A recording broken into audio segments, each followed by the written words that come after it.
Hello दोस्तों, स्वागत है आपका हमारे यूट्यूब चैनल याहू बाबा पे। ये हमारा पीएचपी कोर्स से रिलेटेड 99 ट्यूटोरियल है और इस कोर्स में आप $_get, $_post और $_request नाम के 3 सुपर ग्लोबल वेरिएबल्स के बारे में सीखने वाले हैं। तो आइए पहले समझते हैं सुपर ग्लोबल वेरिएबल्स किसको कहते हैं। यहाँ देखिए, यहाँ पर हमने एक एग्जाम्पल के लिए एक फाइल बनाई है, मान लीजिए file1.php, और इसके अंदर हमने यहाँ पर एक वेरिएबल डिक्लेयर किया है a और उसको एक वैल्यू असाइन की है 10। अब यहाँ पर हमारे पास एक दूसरी फाइल भी है जिसका नाम है file2.php। अब मैंने जो फाइल 1 के अंदर वेरिएबल डिक्लेयर किया था उसको मैं फाइल 2 के अंदर यूज करना चाहता हूँ, या इसको प्रिंट करना चाहता हूँ, या इसको कुछ भी मैनिपुलेट करना चाहता हूँ। तो जब भी हम एक फाइल का बनाया हुआ वेरिएबल दूसरी फाइल के अंदर यूज करना चाहते हैं तो वहां पर हमें यूज करने पड़ते हैं सुपर ग्लोबल वेरिएबल्स। तो यहाँ पर हमारे पास पीएचपी के अंदर अलग अलग 7 तरीके के सुपर ग्लोबल वेरिएबल्स आते हैं। ये देखिए, get, post, request, server, session, cookie और फाइल्स। इस कोर्स में हम पहले 3 वेरिएबल्स को कवर करेंगे, गेट, पोस्ट और रिक्वेस्ट। इसके बाद के जो वेरिएबल्स हैं ये हम अपने आगे आने वाली वीडियोस में कवर करेंगे। तो आइए पहले समझते हैं कि $_get और $_ post नाम के 2 वेरिएबल्स हैं, इनका मतलब क्या है। यहाँ पे जो हमारे 2 तरीके के वेरिएबल्स हैं, गेट और पोस्ट, इनका जो बेसिकली यूज होता है वो होता है फॉर्म्स के साथ। मान लीजिए हमने एक फाइल बनाई है और उसके अंदर एक बेसिक सा फॉर्म बनाया है जिससे हम यूजर से नेम गेट कर रहे हैं, उसका, उसकी एज और उसका जेंडर, और इसके बाद हम चाहते हैं कि जैसे ही वो सबमिट करे तो ये सारा जो डाटा है ये एक दूसरी फाइल में ट्रांसफर हो जाए, मतलब कि file2.php में। अब क्वेश्चन यहाँ पे ये उठता है कि हम इसको फाइल 2 के अंदर करेंगे क्या। हम वहां पर कई तरीके के काम कर सकते हैं। देखिए, वहां पर हम इसे डाटाबेस के अंदर सेव करा सकते हैं। डाटाबेस बेसिकली कहते कैसे हैं इसको तो हम आगे आने वाली वीडियोस में सीखेंगे कि डाटाबेस क्या होता है। इसके अलावा हम यहाँ पर फाइल 2 के अंदर इसको प्रिंट भी कर सकते हैं, मतलब कि जो हमने फॉर्म यहाँ पे यूजर से गेट करवाया है उसको हम सेकंड पेज में प्रिंट भी करा सकते हैं। ये इसके अलावा हम कोई कंडीशनल बेस्ड कंटेंट भी दिखा सकते हैं। जैसे मान लीजिए फीमेल के लिए हमने कोई और कंटेंट दिखाना है फाइल 2 में, और अगर मेल है तो उसके लिए दूसरा कंटेंट दिखाना है। तो आइए शुरू करते हैं प्रैक्टिकल, जिसमें हम सीखेंगे कि हम फाइल 1 से डाटा जो है फाइल 2 के अंदर कैसे ट्रांसफर कर सकते हैं गेट और पोस्ट की हेल्प से। यहाँ देखिए, यहाँ पर हमने एक फाइल बनाई है form.php, और इसके अंदर यहाँ पर हमने एक बेसिक सा फॉर्म बनाया है जिसमें हम यूजर से लेना चाहते हैं उसका नेम और उसकी एज। यहाँ देखिए इसकी HTML, यहाँ पर हमारा ये फॉर्म बना हुआ है और यहाँ पर हमने ये फॉर्म टैग लिया है, और जिसके अंदर हमने यहाँ पर 2 इनपुट फील्ड लिए हैं टेक्स्ट नाम की, और इसको एक नेम भी दिया है। जो नेम है उसको नेम दिया है एफ नेम मतलब फर्स्ट नेम, और जो एज नाम का हमने इनपुट लिया है उसमें हमने नेम लिया है एज। और यहाँ पे हमारे पास एक बटन है जिसके अंदर हमने यहाँ पे नेम सेव किया है सेव। अब मैं यहाँ पे करना क्या चाहता हूँ, मैं चाहता हूँ जैसे ही वो सबमिट बटन पे क्लिक करे तो ये डाटा जो है ट्रांसफर होकर दूसरे फाइल में चला जाए जिसका नाम है testform.php। तो उसके लिए सबसे पहले मेरे को यहाँ पे क्या करना होगा, यहाँ पे जो हमारा फॉर्म टैग है इसके अंदर 2 प्रॉपर्टीज को यूज करना होगा। सबसे पहला है एक्शन, कि फॉर्म के अंदर HTML की प्रॉपर्टी होती है एक्शन, जिसके अंदर हमें यहाँ पर दूसरी फाइल का नेम देना होता है। जैसे कि हमारी यहाँ पर फाइल का नाम है testform.php, मतलब कि जैसे ही यूजर इसको सबमिट करे तो ये फॉर्म का डाटा किस फाइल में ट्रांसफर हो जाए, वो है testform.php। तो उसको हम यहाँ पे लिख लेते हैं। ये देखिए, अब इसके बाद हमारे को यहाँ पर एक दूसरी प्रॉपर्टी भी यूज करनी है जिसका नाम है मेथड। मेथड होते हैं बेसिकली 2 टाइप के, एक है गेट और एक है पोस्ट। मतलब कि जो आप इस फॉर्म का डाटा दूसरी फाइल में भेज रहे हैं उसको भेजने के 2 मेथड होंगे, या तो होगा गेट या है पोस्ट। ये दोनों जो मेथड हैं ये बेसिकली सेम सा ही वर्क करते हैं, मगर इनमें थोड़ा बहुत डिफरेंस है, वो भी मैं आपको अभी दिखाऊंगा। तो सबसे पहले हम यहाँ पे यूज करते हैं गेट। ये देखिए, आपको यहाँ पे लिख देना है गेट। अब मैंने यहाँ पर फाइल को सेव किया। अब जो ये हमारे फॉर्म का डाटा है ये ट्रांसफर होके जाएगा testform.php में। यहाँ पर हम इस डाटा को प्रिंट कर सकते हैं या डाटाबेस के अंदर सेव करा सकते हैं। तो उसको जो प्रिंट करेंगे, अभी मैं आपको उससे पहले फॉर्म डॉट जो हमारी PHP फाइल है इसको सिर्फ रन करके दिखाता हूँ कि डाटा कैसे जाएगा वहां पर। यहाँ देखिए, यहाँ पर हमने ब्राउजर के अंदर अपनी फाइल ओपन कर रखी है ऑलरेडी form.php। अब यहाँ पर मैं एक नेम फिल करता हूँ। देखिए, जैसे मैंने यहाँ पर लिख दिया याहू बाबा, नेम हो गया, और यहाँ पर एक एज डाल देते हैं, जैसे मैंने डाल दिया 30 ईयर्स।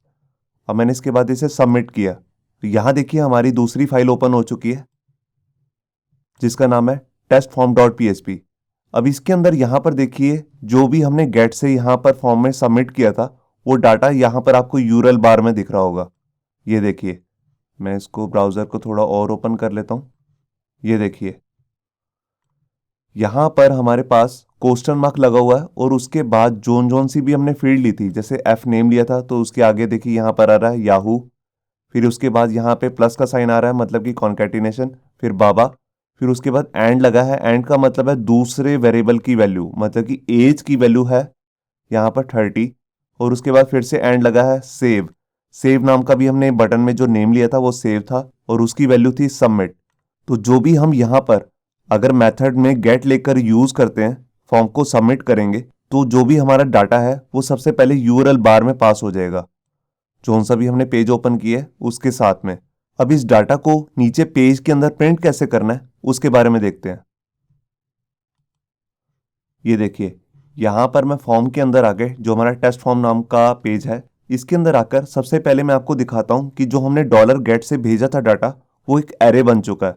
तो एरे को प्रिंट करने के लिए आपको मालूम है कि हम यूज करते हैं प्रिंट आर फंक्शन, तो उसको मैं यहीं पर लिख लूंगा, और यहाँ पर मैं यूज करूंगा अपना $_गेट वेरिएबल, क्योंकि एक सुपर ग्लोबल वेरिएबल है। तो इसके अंदर वो सारा डाटा आ जाएगा जो हमने फाइल 1 के अंदर, मतलब कि form.php के अंदर यहाँ पर सेव किया था। तो देखिए, इसको सही से प्रिंट कराने के लिए मैं इसको प्री टैग के अंदर डाल लेता हूँ, और इसको यहाँ से कॉपी करके मैं यहाँ पर इसे क्लोज भी कर देता हूँ। ये देखिए, अब मैंने यहाँ पर फाइल को सेव किया, और ये देखिए, जैसे ही मैंने इस पेज को रिफ्रेश किया तो हमारे पास जो भी हमने गेट से डाटा भेजा था वो सारा यहाँ पर एरे की फॉर्म में आपको दिख रहा है। जो भी उसमें हमने नेम लिए थे वो यहाँ पर एज ए की दिख रहे हैं आपको। ये एक एसोसिएटिव एरे बन चुका है, और इसके अंदर ये इसकी वैल्यूज़ आ रही हैं। अगर आप इन सारी वैल्यूज़ को एक एक करके देखना चाहते हैं तो वो भी हम कर सकते हैं। तो उसके लिए बिल्कुल मेरे को यहाँ पे लिखना पड़ेगा इको, और उसके बाद यहाँ पर मैं अपना सुपर ग्लोबल वेरिएबल है जो $_गेट, उसको लिखना है मेरे को। आपको जो गेट है यहाँ पे मैं आपको बता दूं कैपिटल लेटर में ही लिखना है, और उसके अंदर सिर्फ एक ही अंडरस्कोर लगाना है। और उसके बाद यहाँ पर आपको देनी है स्क्वायर ब्रेसेस, और यहाँ पर सिंगल कोट्स के अंदर मैं जोन सी भी फील्ड दिखाना चाहता हूँ उसका नाम यहाँ पे लिख सकता हूँ। तो देखिए, जैसे मैं यहाँ पर एफ नेम दिखाना चाहता हूँ तो मैं इसको कॉपी कर लेता हूँ, और यहाँ पर आकर मैं इसे पेस्ट कर देता हूँ। ये देखिए, तो यहाँ पर मैंने फाइल को सेव किया, और ये देखिए यहाँ पर प्रिंट हो गया याहू बाबा। इस तरह मैं बाकी की भी जो 2 फील्ड्स हैं उनको भी यहाँ पर अगर दिखाना चाहूँ तो दिखा सकता हूँ। तो ये था हमारा एक मेथड जिसमें मैंने यहाँ पर फॉर्म के अंदर मेथड यूज़ किया था गेट। तो आपने देखा कि गेट से जब भी हम डाटा भेजेंगे तो सबसे पहले यहाँ पर आपको यूआरएल बार में अंदर दिखेगा। उसके बाद आप इसके $_गेट नाम के जो हमारा वो सुपर ग्लोबल वेरिएबल है उससे आप यहाँ पे शो कर सकते हैं। अब मैं यही डाटा दूसरे मेथड को यूज़ करके भेजूंगा जिसका नाम है पोस्ट। तो देखिए, यहाँ पर जस्ट मेथड की जगह पे जहाँ पे मैंने गेट लिया था वहाँ पे मैं लिख देता हूँ पोस्ट। ये देखिए, यहाँ पे मैंने फाइल को सेव किया। अब जहाँ पर हम दूसरे पेज के अंदर ये डाटा आएगा तो उसको एक्सेप्ट करने के लिए भी हमारे को दूसरा सुपर ग्लोबल वेरिएबल यूज़ करना है जिसका नाम है $_पोस्ट। ये देखिए, ये मैंने एक वेरिएबल यहाँ पे लिख लिया, और यहाँ पर भी जस्ट मेरे को इतना ही लिखना है $_पोस्ट। ये आपको कैपिटल लेटर में लिखना है। यहाँ पे मैंने फाइल को सेव किया। अब मैं अपने बैक करके दूसरे पेज में आ जाता हूँ, फॉर्म वाले पे।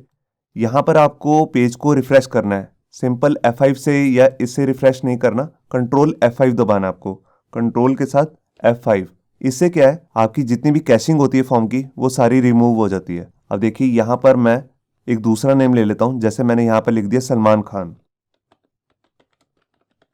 ये देखिए, अब यहाँ पर मैं उसकी एज डाल देता हूँ। देखिए, जैसे मैंने यहाँ पर डाल दिया 50। अब मैंने पेज को सबमिट किया तो देखिए यहाँ पर भी बिल्कुल वैसे ही डाटा दिख रहा है जैसे हम गेट में दिखा रहे थे। यहाँ पर उसके जो एरे की फॉर्म में सारा डाटा आ गया, और यहाँ पर अगर हमने सिंगल वैल्यू देखनी है वो भी हमें यहाँ पर शो हो चुकी है। बस आपको एक बात यहाँ पे ध्यान रखनी है, वो क्या है, जब हम गेट से डाटा भेजते हैं तो यूआरएल बार के अंदर डाटा आता है। अब देखिए, यहाँ पर कोई डाटा नहीं आ रहा क्योंकि यहाँ पर जो हमने मेथड यूज़ किया है उसका नाम है पोस्ट। तो बेसिकली हम पोस्ट को तब यूज़ करते हैं अगर हमने कोई सीक्रेट डाटा जैसे यूज़र का पासवर्ड, यूज़र नेम वगैरह ऐसे कुछ डलवाना है बंदे से, तब हम उस केस में यहाँ पर मेथड में पोस्ट यूज़ करेंगे। और अगर हम किसी चीज़ की सर्च कर रहे हैं, मतलब कि हमने सर्च बार लगाया किसी वेबसाइट पे, तो वहाँ पर हम मेनली गेट को यूज़ करते हैं। जब हम आगे प्रोजेक्ट बनाएंगे तब आपको क्लियर हो जाएगा कि कहाँ पर गेट यूज़ करना है और कहाँ पर पोस्ट। तो नॉर्मली जब भी आप फॉर्म को सेव करवा रहे हैं तो वहाँ पर आप पोस्ट ही यूज़ कीजिए। अब मैं आपको तीसरा वेरिएबल को यूज़ करके दिखाता हूँ जिसका नाम है $_रिक्वेस्ट। तो उसके लिए आपको मेथड में कोई चेंज नहीं करना। जो हमारा पहला पेज है form.php, यहाँ पर आप मेथड कोई भी यूज़ कर सकते हैं इसके लिए, गेट या पोस्ट। सिर्फ 2 ही मेथड होते हैं। तो जैसे अभी हमने यहाँ पर पोस्ट यूज़ किया हुआ है, इसी के साथ मैं आपको यहाँ पे यूज़ करके दिखाता हूँ अपना तीसरा वेरिएबल $_request। ये देखिए, इसी को मैं कॉपी करके यहाँ पर भी लिख लेता हूँ और यहाँ पर इसको डुप्लीकेट कर लिया और यहाँ पर मैं ले लेता हूँ एक दूसरी वैल्यू जिसका नाम है एज। ये देखिए, ये नेम वही है जो आप फॉर्म के अंदर यहाँ पे यूज़ करेंगे एज ए नेम। इसी को आपने यूज़ करना है और हर फील्ड में, चाहे आप इनपुट बॉक्स ले रहे हैं, चाहे सेलेक्ट बॉक्स, चाहे रेडियो बटन, चाहे टेक्स्ट एरिया, सबके अंदर आपको नेम लिखना जरूरी है।